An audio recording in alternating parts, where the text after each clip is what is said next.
श्री सच्चिदानंद सद्गुरु साईनाथ महाराज की जय। सद्गुरु भरद्वाज महाराज की जय।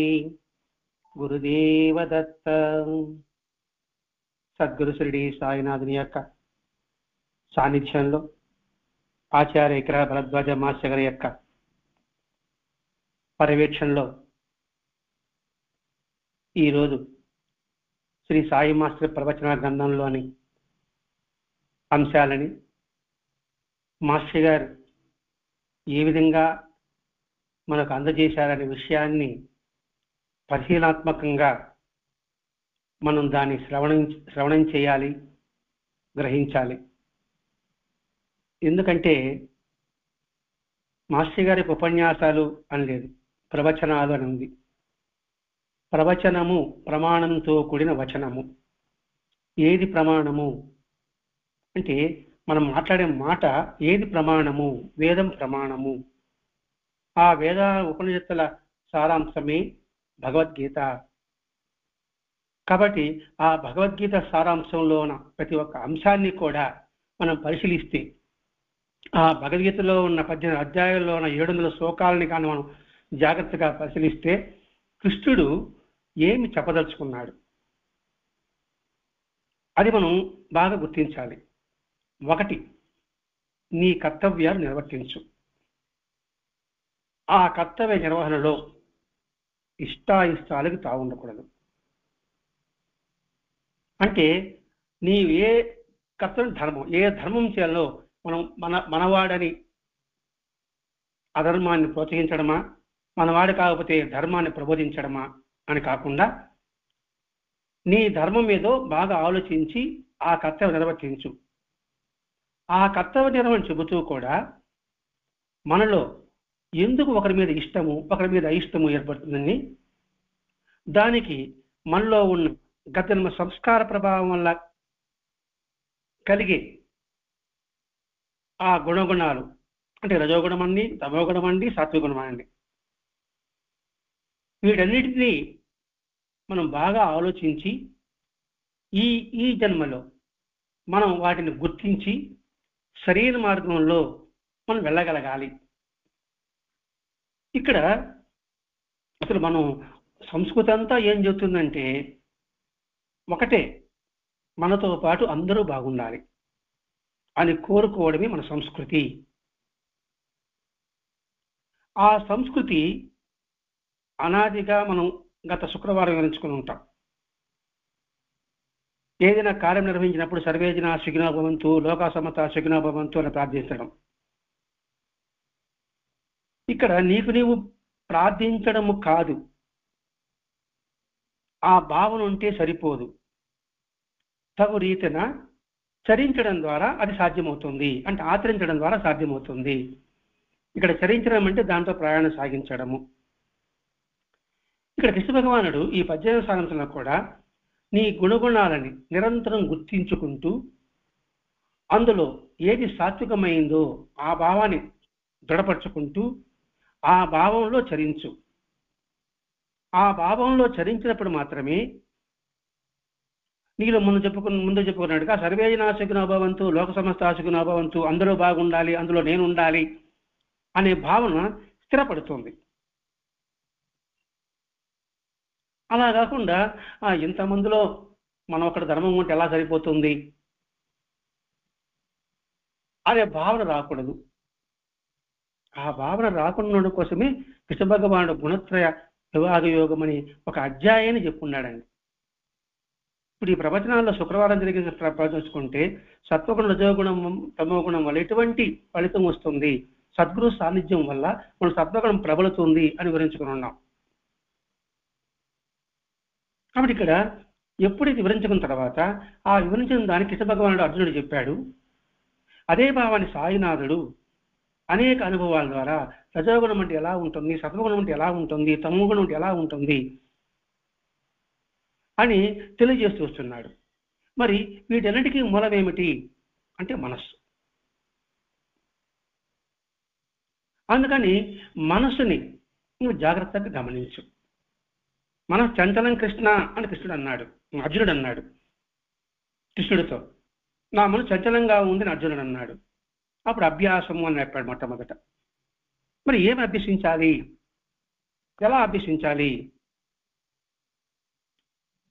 అంటే నిరంతరము దాని మీద దీక్షతో, ధ్యాసతో, పట్టుదలతో ఉత్తమమైన మార్గానికి వెళ్ళాలని ఆ లక్ష్యం కలిగి ఉండి, ఆ కలిగి ఉన్నప్పుడు దానికి ఆ లక్ష్యం కలిగి ఉండాలంటే గమ్యం కాదు, గమనం తెలియాలి.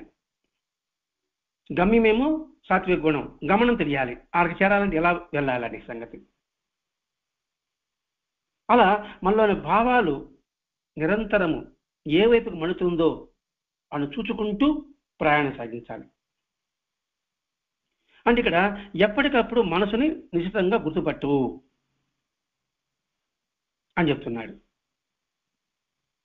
నిశ్చితంగా గుర్తుపట్టు. నిశ్చితంగా అంటే ఏంటి? బాగా మనసు లొంగదు, లొంగకపోవచ్చు కూడా, కానీ ప్రయత్నం మాత్రం ఆపద్దు. ఎందుకంటే మనం దేవాలయంలో లోక సమస్త సుఖినోభవంతు, సర్వేజన సుఖినోభవంతు, పరమేశ్వర అర్పణమస్తు అని ఉరికిని వల్లించిన వల్ల ఉపయోగం ఉంటుంది. దాన్ని సార్థకత చేసుకోవాలి. అందుకని భగవద్గీత గుణత్రయ విభాగము కృష్ణుడు చెప్పాడు. ఆ భావాన్ని మనకి మాస్టర్ గారు బాబా జీవిత విధానం మనకు అందిస్తున్నాడు. అందుకే మనిషిగా మారడానికి మొదటి మెట్టు నీ మనసు నిరంతరం గుర్తించుకుంటూ ఉండు, నీ మనసుని అధీనంలో ఉంచుకో అని చెప్పడం ఇక్కడ ఉద్దేశం. అంటే మన జీవితంలోనే ఉంది. పూజ చేసుకుంటాము అనుకుంటే కాసేపు పేపర్ చూసుకుంటాము, కాసేపు మాట్లాడుకుంటాము అనిపించినప్పుడు ఇలా కాదు అని బలవంతంగా పూజలో కూర్చుంటే ఆ పూజలో ధ్యాస కుదరదు. దాని గురించి ఆలోచిస్తూ ఉంటుంది, పేరు గురించి, పేపర్ గురించో, మనుషుల గురించో. కానీ దాన్ని బలవంతం చేయకూడదు.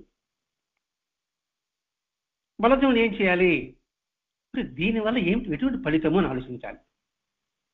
మనసు లాగింది ఏంటి, ఇంత లాగుతుంది కదా, దీనివల్ల ఫలితం ఏమిటి అన్నప్పుడు సద్గురు వాక్యం గుర్తు రావాలి. ఆ సద్గురు వాక్యం భగవద్గీతలోని సారాంశం. అందుకు నిరంతరం శ్రవణము, నిరంతరము సత్సంగము, నిరంతరము మననము అని ఎందుకు చెప్పారంటే ఇందుకే చెప్పారు. కాబట్టి దాన్ని గుర్తుపెట్టుకోవాలి. అందుకే సద్గురు వాక్యము అంకుశం లాంటిది.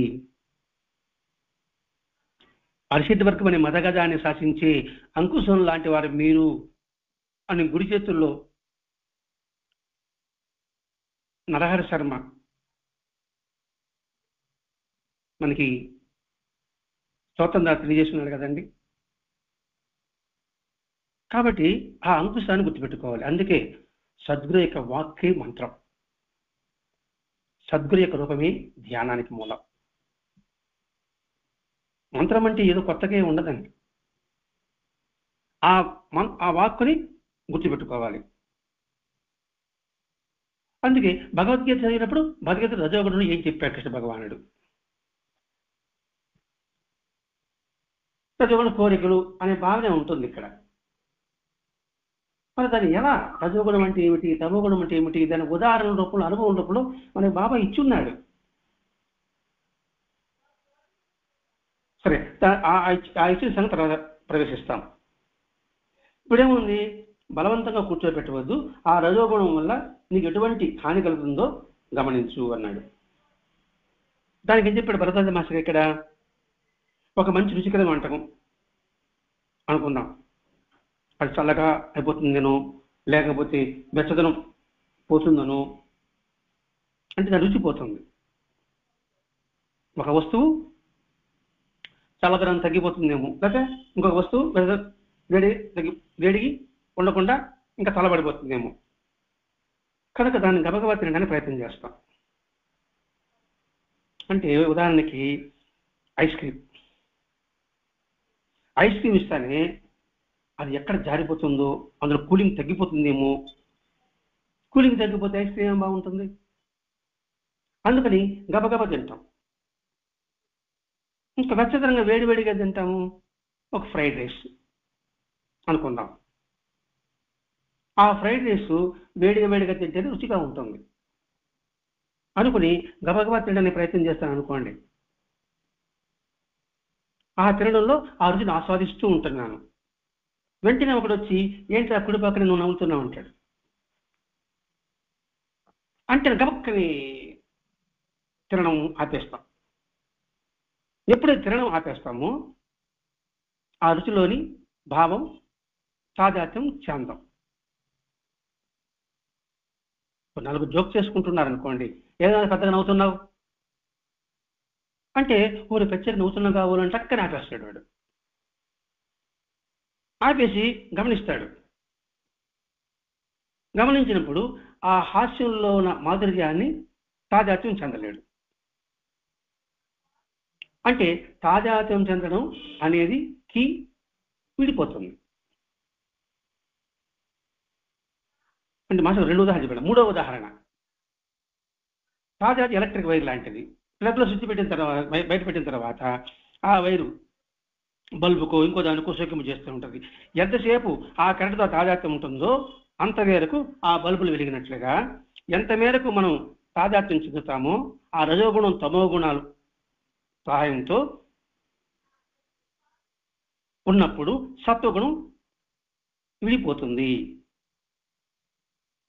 కాబట్టి ఇక్కడ మనం ఏం గుర్తుపెట్టుకోవాలి? దేని యొక్క సహాయంతో రజోగుణాన్ని తీసుకువచ్చి సత్వగుణంలో పెట్టాలో ఆ పెట్టేటువంటి పనిముట్టు విషయంలో నిమగ్నం ఉంటుంది కనుక గుణాలను గ్రహించలేము.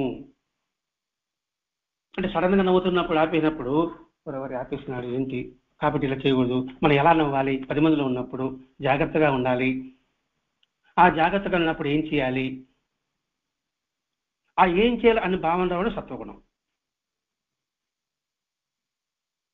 అప్పుడు దాని గురించి ఆలోచిస్తున్నప్పుడు ఈ రజోగుణం గురించి వెనక్కి తగ్గిపోతుంది. అప్పుడు ఏం జరుగుతుందంటే ఓహో ఇది రజోగుణం, ఈ విధంగా 10 మందిలో అసహ్యంగా నవ్వకూడదు, అసహ్యంగా తినకూడదు,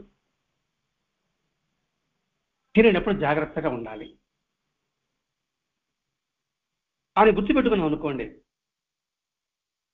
తక్కిన సమయం అంతా కూడా అలా ఉండి యువతలా లాగవేసిన మనస్సు మాత్రం బయటకు వచ్చి ఇది రజోగుణమని గుర్తుపడుతుంది.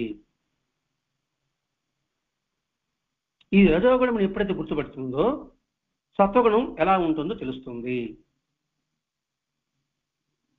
ఇప్పుడు చీకటి ఉంటేనే వెలుగు యొక్క విలువ తెలుస్తుంది. అసత్యం వల్ల ఎటువంటి ఇబ్బంది కలుగుతుందని చెప్పేసి సత్యం వైపు మనసు మరలుతుంది. అధర్మం చేస్తే ఎలా ఉంటుంది, ఎటువంటి ఫలితం వస్తుందని తెలుసుకుంటేనే ధనం వైపు మనసు వెళ్తుంది. దీనికి మహాభారతమే మనం బాగా గమనించవలసింది. అన్నప్పుడు ఇప్పుడు సత్వగుణవి మన మనసు మలుచుకోవాలి. సత్వగుణ యొక్క విలువ మనకు తెలుస్తుంది. ఏదైనా ఒక మనిషి యొక్క విలువ కావచ్చు, ఒక వస్తువు యొక్క విలువ కావచ్చు, అది ఉన్నప్పుడు మనకి దాని యొక్క విలువ తెలియదు, అది లేనప్పుడు దాని విలువ తెలుస్తుంది. ఆ లేనప్పుడు మనం ఉండే విధానమే రజోగుణం అండి, తమోగుణం అండి. ఇవంతా ఎందుకు వినడం కోసం అంటే మనిషిగా మారడానికి. బాబా చెప్పేవాడు, ఎందుకంటే మనలోని భావాలే మాటల రూపంలో వ్యక్తమై అవి క్రియా రూపంలో దాలుస్తాయి. ఈ మాటలు భావాలు గత జన్మ సంస్కారాలపై ఆధారపడి ఉంటుంది. ఆ సంస్కారంలో ఉత్తమమైన వాటిని పెంపొందించుకోవాలి, ఉత్తమం కాని వాటిని తుంచివేయాలి. అందుకే మాస్టర్ గారు ఒక మాట అంటారండి, క్షణం క్షణము ఆత్మ వికాసానికై కృషి చేయడమే మన లక్ష్యం కావాలి. ఎందుకు ఆ పదం వాడు? ప్రతి క్షణం ఆత్మ వికాసానికి కృషి చేయాలి. అందుకే ఇప్పుడు వేదాంతం వచ్చింది, ఉపనిషత్తు వచ్చింది, భగవద్గీత వచ్చింది అంటే మనిషి వ్యక్తిత్వ వికాసం చెందడానికి, మనిషి వ్యక్తిత్వం, మనిషి వికాసం చెందడానికి కాదు, మనిషి వ్యక్తిత్వం వికాసం చెందడానికి. అది మహాత్ముల యొక్క బోధంతా కూడా అలాగే ఉంటుంది. అప్పుడు దాన్ని మనం గుర్తుపెట్టినప్పుడు త్రికరణ శుద్ధిగా మనం తీర్చిదిద్దుకోగలం. అందుకని ఇక్కడ మహాత్ములంతా కూడా మనకి లీల రూపంలో ఏ ధర్మమో ఏ అధర్మమో తెలియజేస్తూనే ఉంటాడు కదండి. కాబట్టి ఇక్కడ ఏం చేయాలి? మొట్టమొదటి వ్యక్తితో ప్రారంభం కావాలి. ఎవరికి వాడు ఉద్ధరించగా ప్రయత్నం చేయాలి. నా వరకు నేను లక్ష్యం చేరాలి అని దృఢ నిశ్చయంతో ఉండగలగాలి. అలా కాకుండా ఎవరు చేయలేదు కదా, మనం చేయడం వల్ల ఏం ఉపయోగపడుతుంది అనుకుంటే ఎలా ఉంటుంది? ఒక తాగునీరు ఉంది, మనం పోయి కాలేజీలో కడుక్కుంటే మనం ఒకటి కలుపుకుంటే ఏమవుతుందిలే, ఆ మురికి ఏం కాదులే అనుకుంటే ఎలా ఉంటుంది? ఇది మనం గమనిస్తూ రావాలండి. ఎందుకంటే ఎందుకు ఈ సత్సంగము పెద్దలు మనకు విధించారంటే, నిరంతరము మన మనసుని ప్రతి క్షణము కూడా గుర్తిస్తూ ఉండు, గమనిస్తూ ఉండు, సత్యమైన మార్గానికి వెళ్ళడానికి నువ్వు ప్రయత్నం చేస్తూ ఉండు అని చెప్పడం ఇది ఉద్దేశం అండి. అలా ఎప్పుడు గమనించాలి. అందుకే బాబా కూడా అంటాడు, వాడలో దొంగలు ఉన్నారు జాగ్రత్త.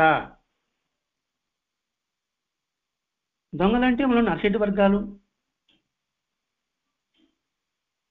ఎందుకు దొంగతో పోల్చారు?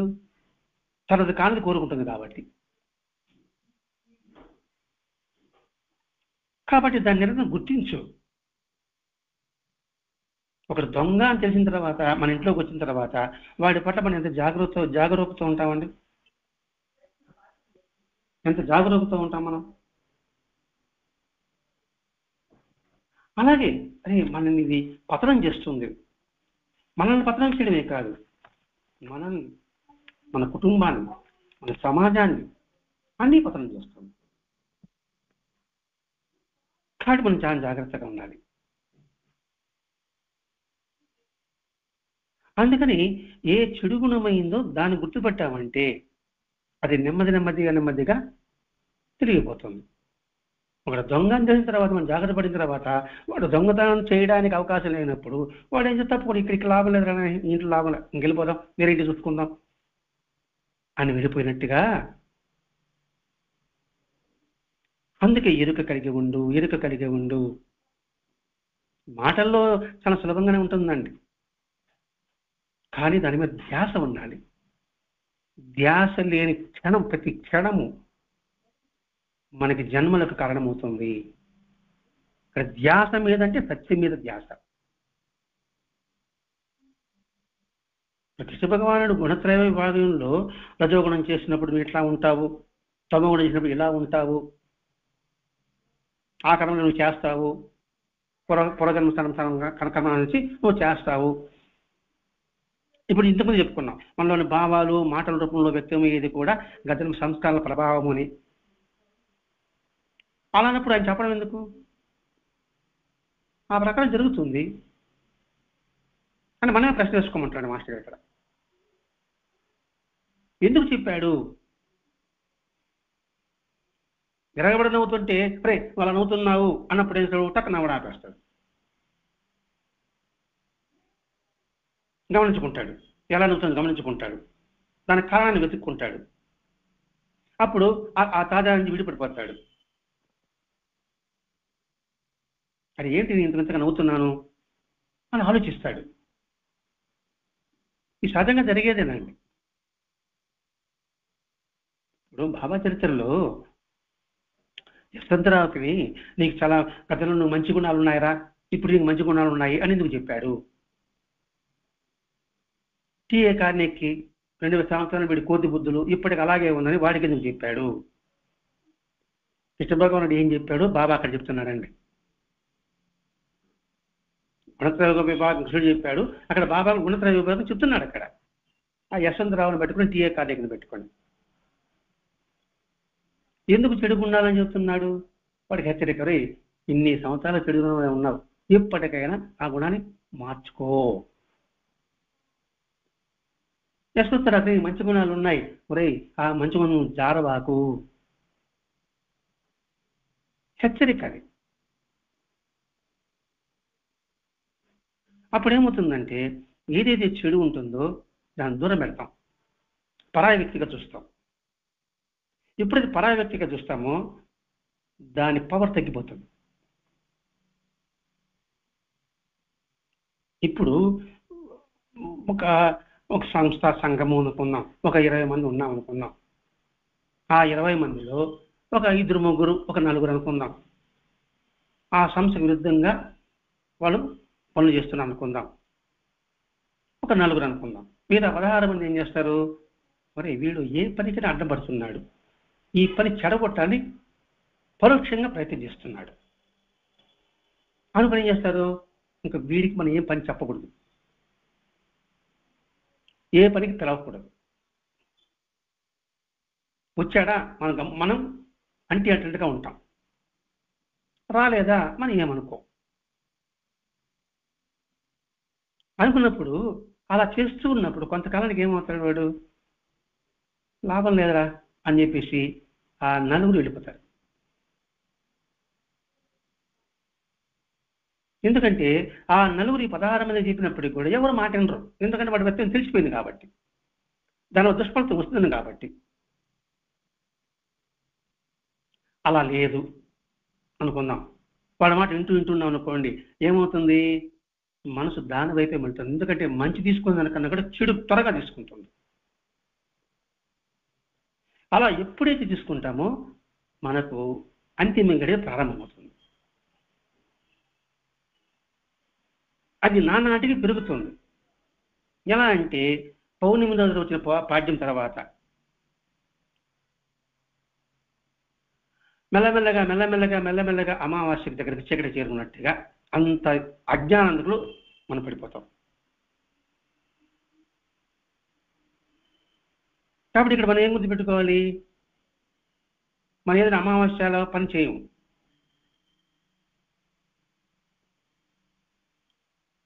అమావాస్య వదలతని పని చేస్తాం. అంటే అప్పుడు పని చేయడం ఏదో మంచిగా ఉంటుంది అని, అప్పుడు ఏ మంచి కార్యాలు మనం పెట్టుకుంటుంటాం.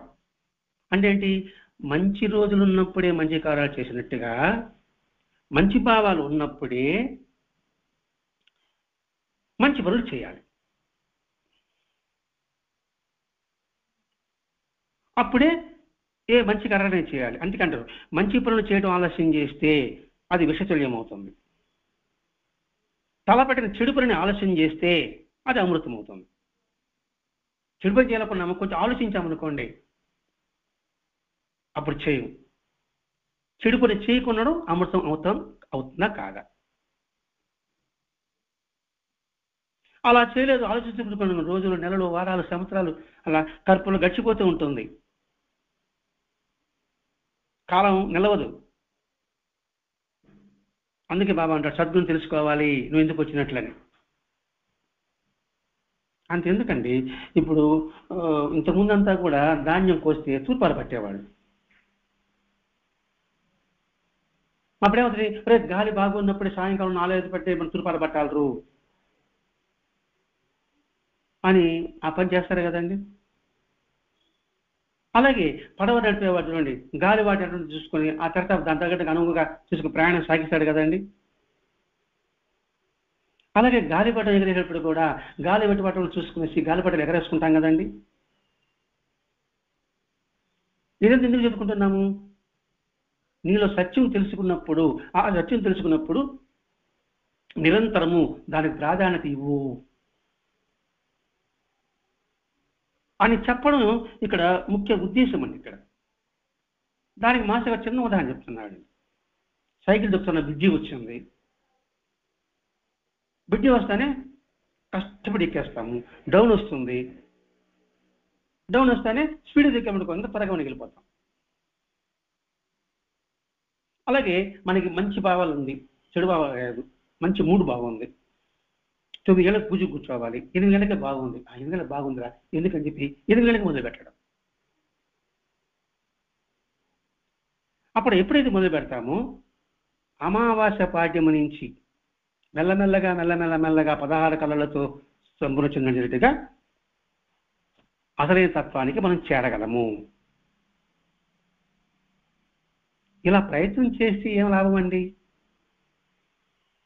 ఏమి లాభం గురించి కాదు, ఏమి నష్టం ఆలోచించాలి మనం ఇక్కడ. లాభం గురించి ఆలోచించకూడదు ఏ పని కూడా.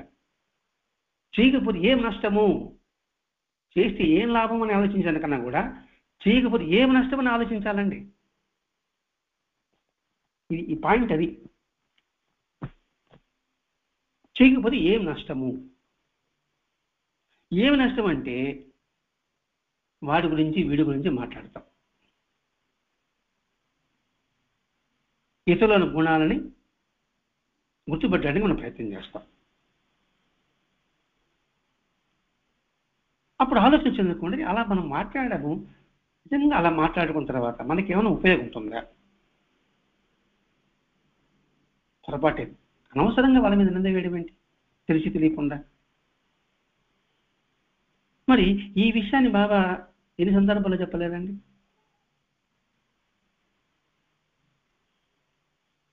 అంటే ఏంటి? అలా ఆలోచిస్తే అందులో నేను భావం నీకు తొలగిపోతుందిరా, తప్పిపోతుంది, జాగ్రత్త పడు అని బాబా చెప్పున్నాడు లేదా? ఈ తిరిగిపోతే ఏమవుతాం? మనమందరం ఒకటే అనే భావన కనుమరుగైపోతుంది. ఇవన్నీ కూడా మనం కృష్ణ భగవాన్ చెప్పిన గుణత్రయ విభాగంలో రజోగుణం ఉంటే ఎటువంటి పని చేస్తావు, తమోగుణం ఉంటే ఎటువంటి పని చేస్తావు, సత్వగుణం ఉంటే ఎటువంటి పని చేస్తావు, సత్వగుణం వల్ల నీకు ఎటువంటి సత్ఫలితం కలుగుతుంది. కాబట్టి మనిషి అయిన తర్వాత సత్ఫలితం పొంది ఉన్న దిశకు వెళ్ళగలగాలి. దానికి మార్గం ఏమిటంటే మనం ఏదైతే చెడగొడుతుందో దాని పట్ల జాగ్రత్తతో మెలుగు. ఇన్ని ఉంటాయండి. అంటే ఇది టోటల్గా తెలుసుకుంటే ఒకే వాక్యం సత్వగుణాన్ని అవలంబించాం. అడ్డు వచ్చినప్పుడు ఎలా జాగ్రత్త పడాలి అది గుర్తుపెట్టుకోవాలి ఇక్కడ. అందుకోసం బాబా ఏం చెప్పాడు? అడ్డు కూడా కూలది అంటాడు ఒక సందర్భంలో. అడ్డు కూడా కూలది, అసలు స్వరూపునికి అనుభవం కలుగుతుంది. అలా లేకపోతే ఏమవుతాం? ఒక బాబాను కొలుస్తుంటాం, మనం బాబాను పెట్టుకున్నాం కాబట్టి. లేదా రాముడు కృష్ణుడు అనుకోండి, రాముడు సర్వాంతర్యామి, కృష్ణుడు సర్వాంతర్యామి శ్లోకాలు చెప్తుంటున్నాం కదండి. మరి ఆ భావం మీద మన మనసు ఎలా నిలబడుతుంది?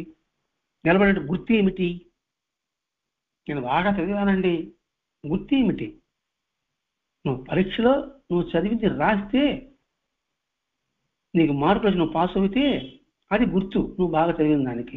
లేదా బాగా చదివానండి వాడు మార్కు లేదంటే నువ్వు రాయలేదు. ఇది మనం ఇక్కడ గుర్తించాల్సిందండి. అంటే ఇట్లా ప్రతి ఒక్క అంశము మనం గమనించుకుంటూ వచ్చామనుకోండి, ఒక ప్రశ్న వస్తుంది. నేనేమో ఆ భావంతో ఉన్నానండి, అవతల వాడు ఉన్న పట్ల వేరే భావం పెట్టుకున్నాడు కదా, అప్పుడు ఎలా? అంటే వాడికి ఆ భావం కుదరకపోవచ్చు, మనకేమి ఇబ్బంది? మనం అందరిలో భగవంతుడు ఉన్నాడనే భావాన్ని పెంచుతుంది, మనం ప్రయత్నం చేస్తున్నాం. అవతల వాడు చేయకపోతే ఎవరికి నష్టం? మనం చేస్తే మనకి మేలు, అవతల చేయకపోతే వాడికే నష్టం అని వివేకంతో ఆలోచించాలి. మరి వివేకంతో ఆలోచించాలంటే మహాత్ముడు చెప్పిన వాక్యాన్ని గుర్తుపెట్టుకోవాలి. ఊరికి వివేకంతో ఆలోచించాలంటే ఎలా ఆలోచిస్తామండి? ఎలా వెలుగుతుంది? అందుకు కదా సద్గ్రంథ పఠనం చెప్పాడు. మంచి గ్రంథాలు చదవండి, సత్సంగం చేయండి, సద్గోష్ఠి చేయండి. చేస్తే అనేక మంది మహాత్ముల జీవిత విధానంలోని మనకు అంశాలు మనకు అర్థమవుతుంది. ఎందుకంటే ప్రతి ఒక్క మహాత్ముడు చెప్పింది కూడా ఒకటే: సత్యము, ధర్మము, అహింస, దయ, కరుణ, పరోపకారం, సత్యలత, సత్యవాకు, సత్ప్రవర్తన. ఇవే కదా ఉంటాయి కదండి. ఏ మహాత్ముడు చెప్పినా ఇవే ఉంటుంది. ఎందుకు అవి చెప్పారు? నువ్వు మనిషిగా ఉండి హీన జన్మకు వెళ్ళొద్దు, మనిషి మహోన్నతగా రావాలి. అదే సార్థకత. బాబా చెప్పింది కూడా అదే చెప్తాడు. నువ్వెందుకు వచ్చినట్టు పిడకలు ఎరుకోవడానికి, కానీ ఆ పదం వాడు ఎందుకు వాడాడు? గురువుని తెలుసుకోవాలి అని బాబా పదం ఎందుకు వాడాడు? ఇప్పుడు దేనికండి మనం చాలా సత్సంగాలు పెంచుకున్నాం. ఒక మహాత్ముడు స్నానానికని ఒక నది ఒడ్డుకి వెళితే ఆ నదిలో ఒక తేలు పడిపోతే ఆ తేలు ఎత్తుని బయటపడేస్తే ఆ తేలు అతను కుట్టగానే మళ్ళీ చెయ్యిలిస్తే అదే మళ్ళీ నీళ్ళలో పడిపోతుంది.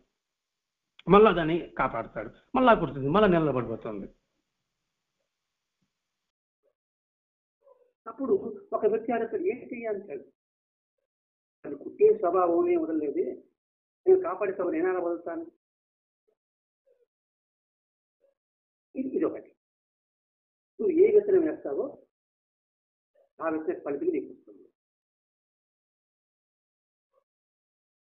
పైరు వేసామండి, పైరు వేసాము, దానికి ఎరువు వేయాలి. ఆ వ్యవసాయ అధికారి కట్టుకున్నాము, ఈ మందు వేయాలి, ఈ మందు జాగ్రత్తగా మూతలు కలపాలి అని చెప్తాడు. 10 మూతలే అడగలత్తాను అబ్బాని, ఒకటి చాలా రేటు ఎక్కువ, ఏదో 4 మూతలు తగ్గిస్తాంలే, నీళ్ళు ఎక్కువ పోస్తాంలే అని ఒకటి పైరికేస్తాడు. ఒకడేమో 10 మూతలు చెప్పినట్టు 10 మూతలు మందు కలిపి నీళ్ళు కలుపుతాడు. ఫలితం కాడికి వచ్చేటప్పటికి తేడా ఉంటుందా ఉండదా? అలా కాకుండా వాడు కూడా 6 మూతలు వేసాడు కదా, మనం కూడా 6 మూతలు వేస్తాము అని వీడు అనుకున్నాడు అనుకోండి, ఫలితం ఎలా ఉంటుంది? సింపుల్ లాజిక్, పెద్ద ఏం లేదండి. నేను పాస్ అవ్వాలనుకున్నా, పాస్ అవ్వాలనుకుంటే దాని ప్రయత్నం చేస్తాను. వాడికి ఏమో పాస్ అయినా పాస్ కాకపోయినా వాడికేమి తరతరాలకు సంబంధించిన ఆస్తులు ఉన్నది, వాటితో మనం పోటీ ఎలా పెట్టుకుంటాం? ఇది మనం ఇక్కడ గమనించుకుంటూ రావాల్సిందండి. వాడికి నచ్చింది కాబట్టి వాడు అలా చేస్తున్నాడు. నీకు ఆ మార్గం నచ్చిందా, వెళ్ళు, ఇబ్బంది లేదు. మనం పెట్టుకున్న లక్ష్యానికి ఇది సరైంది కనుక మనం ఎలా ఉందాము,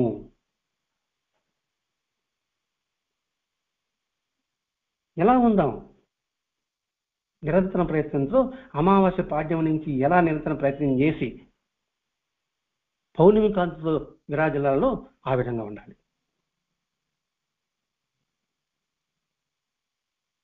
అలా వివేకాన్ని పెంచుకుంటూ రావాలి.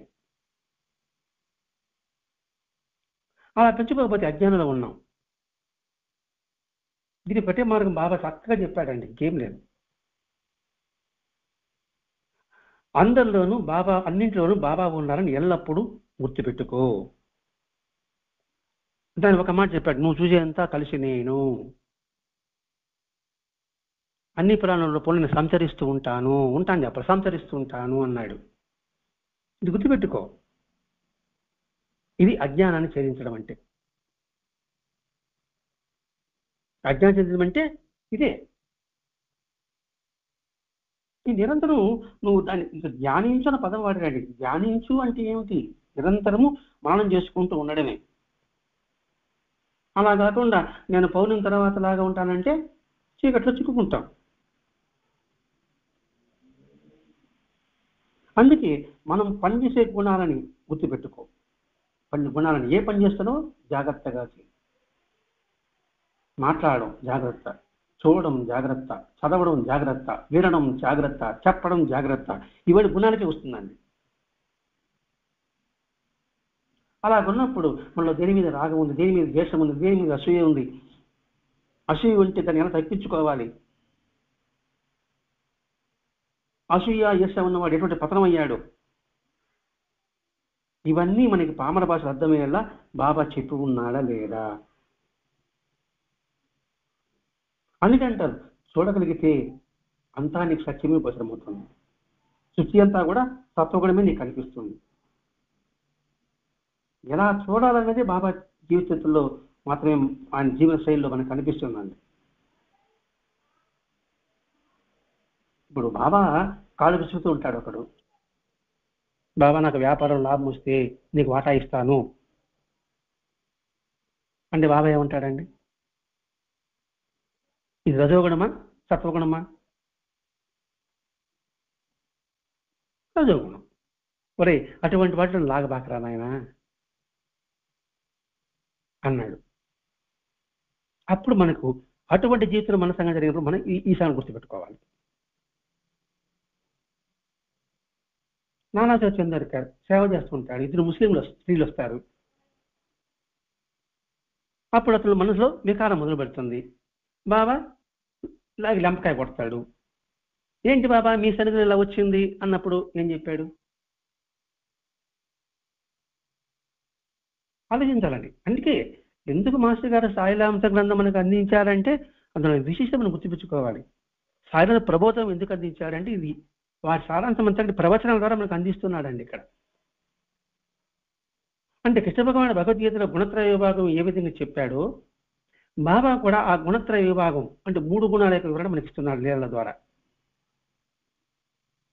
సత్వగుణం ఎలా పెంపొందించుకున్నాడో యశ్వంతరావు గురించి చెప్పాడు, జనార్దన గలపం గురించి చెప్పాడు. ఇక రజోగుణం అనేది కపర్దే గురించి చెప్పాడు. చూడండి ఒక్కొక్క విషయం ఎలా మనకు అనిపిస్తుందో. కపర్దేలో రజోగుణం ఉంది, తమో గుణం 2 చూపిస్తాడండి.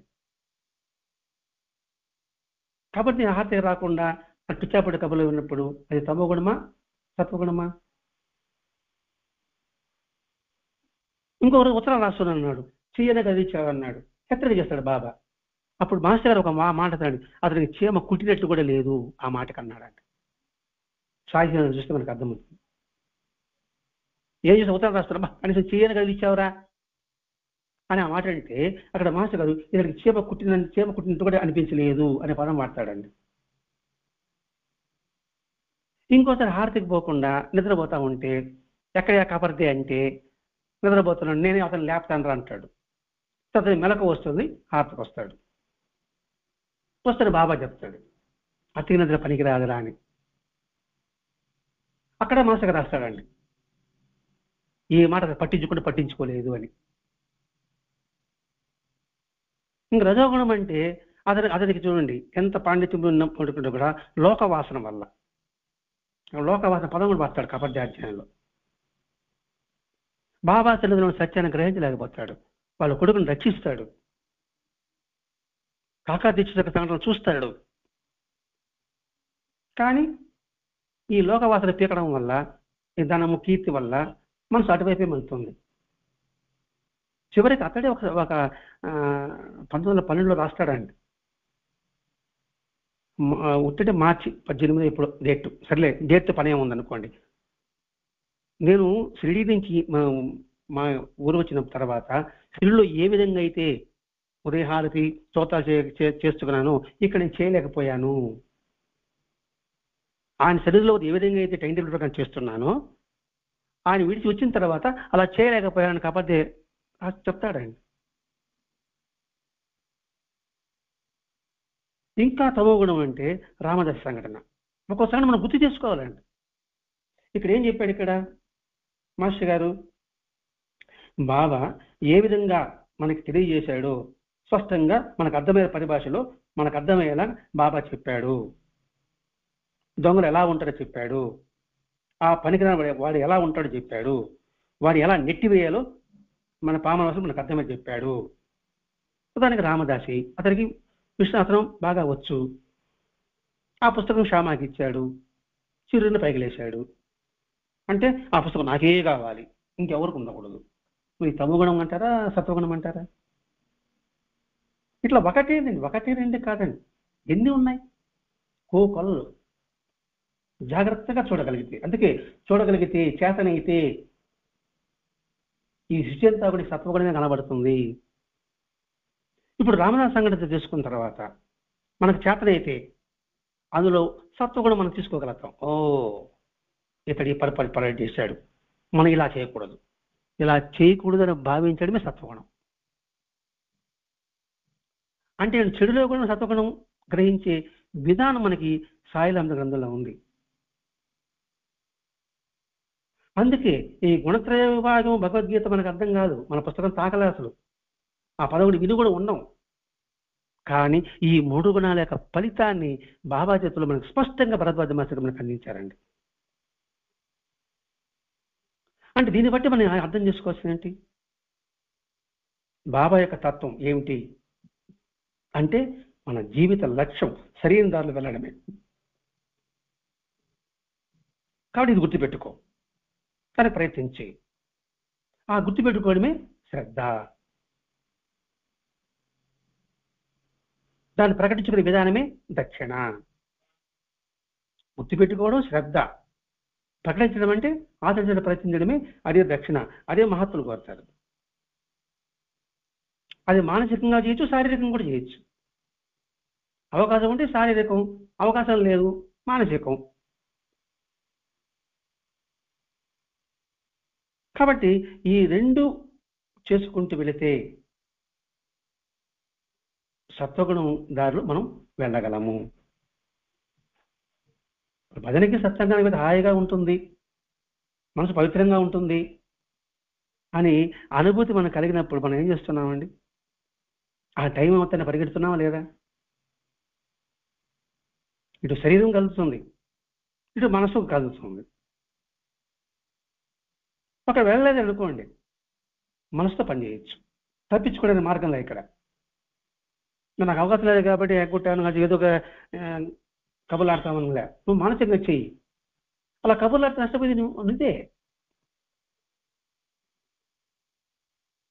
కాబట్టి ఇక్కడ మనం గుర్తుపెట్టుకోవాల్సింది, అలా పవిత్రతను అంటే ఆ సత్సంగం కావచ్చు, భజన కావచ్చు, సద్గ్రంథ పఠనం కావచ్చు, సత్సాంగత్యం కావచ్చు, సద్గురు సాన్నిధ్యం కావచ్చు, ఇలా చేస్తూ ఉంటే మనకేమొస్తుంది? మనలో ఉన్న అపవిత్రత బయటపడిపోతుంది, పవిత్రత లోపలికి వెళ్తుంది. ఇప్పుడు ఒక బాటిల్లో అడుగున మురికి ఉందండి, అది తీను వీలు కాలేదు, సన్నం దానికి ద్వారం. అప్పుడు ఏం చేస్తారంటే ట్యాప్ కొళాయి ఫోర్స్గా నీళ్ళు తిప్పి ఆ కొళాయి కింద, ఆ ట్యాప్ కింద ఈ బాటిల్ పెట్టామంటే ఫోర్స్గా నీళ్లు పోతానే కింద అడుగునున్న మట్టి అంతా బయట వచ్చేస్తుంది. ఎంత ఫోర్స్గా కొడితే ఆ మట్టి అంత బయట వచ్చేస్తుంది. ఆ ఫోర్స్ మనకి ఇచ్చాడు మాస్టర్ గారు. ఆ కుళాయి మనకి సత్సంగం. మనలో మలినమంతా వెళ్ళి పవిత్రత చోటు చేసుకుంటుంది. ఈ మలినం పోగొట్టి పవిత్రతను చేకూర్చడమే బాబా యొక్క అవతరణ. నేను అందుకే వచ్చా అని బాబా చెప్పాడు. నాణ్యాన్ని రాకే అడిగిపోయిన నాణ్యాన్ని రుద్దుతూ ఇది నానాది కాకాది ఇది బాబుది మన యొక్క దుష్ట సంస్కారాలను అరగదీసి చేశాడు, ఉన్నతమైన స్థితికి తీశాడు. ఇప్పుడు బాబాను ఆశ్రయించిన ప్రతి ఒక్కరిని కూడా ఆలోచించండి, ఉన్నతమైన వ్యక్తులుగా తీర్చిదిద్దండి. కానీ ఆయన ప్రయత్నం చేశాడు. అయ్యారా లేదా సంగతి వారి సంస్కారం. అందుకే ఏమారిన భక్తులు బాబా సన్నిధిలో ఉంటూ కూడా ఎటువంటి వికారాలకు లోనై ఎలా భ్రష్టులైనారో వాటిని గుర్తించి వాటికి దూరంగా ఉందముగా అని రాస్తాడు మాస్టర్ గారు. భగవంతుడి కృపావర్షం ఎప్పుడు కురుస్తూనే ఉంటుందండి. అందుకని విధానం తెలియజెప్పడమే ఈ ప్రవచనాల యొక్క ఉద్దేశం. లేకపోతే బాబా చెయ్యి గాయం మానిపోయిన తర్వాత కూడా బాగోజీ దగ్గర ఎందుకని కట్టించుకోవడం? ఆయన బాబా సరే వదిలిపెట్టేంత కట్టించుకుని ఉన్నాడు కదండి. వాడు వచ్చేంతరకు ఆగి ఉన్నాడు కదండి. అంటే ఎందుకు వాళ్ళు అలా చేస్తున్నారు? ప్రతి ఒక్కడిని ఉద్ధరింపబడాలి, ఉద్ధరింప చేయబడే చర్యకి చేయాలి. ఇదే ఉద్దేశం. అందుకే కృష్ణ భగవానుడు గుణత్రయ విభాగంలో ఇటువంటి గుణాలు ఎలా ఉంటాయని అని చెప్పడం, ఆ విధానాన్ని భరద్వాజ మాస్టర్ గారు మనకి సాయిలామత గ్రంథం బాబా యొక్క జీవిత విధానం ద్వారా ఆ గుణత్రయ విభాగంలో విభాగ యోగం అంటే ఈ 3 గుణాల యొక్క విశిష్టత బాబా చేతిలో మనకు స్పష్టంగా కనిపిస్తుంది. కాబట్టి ఈ అధ్యాయంలో మనం గుర్తించవలసింది, చివరి అంకంలో మనం గుర్తించవలసింది, మన యొక్క గుణగుణాలని నిరంతరం గమనిస్తూ ఉండు. అలా గమనిస్తూ ఉంటే నీకు ఏది సత్యమో నీకు గోచరమవుతుంది. నా వల్ల అవుతుందా అనొద్దు.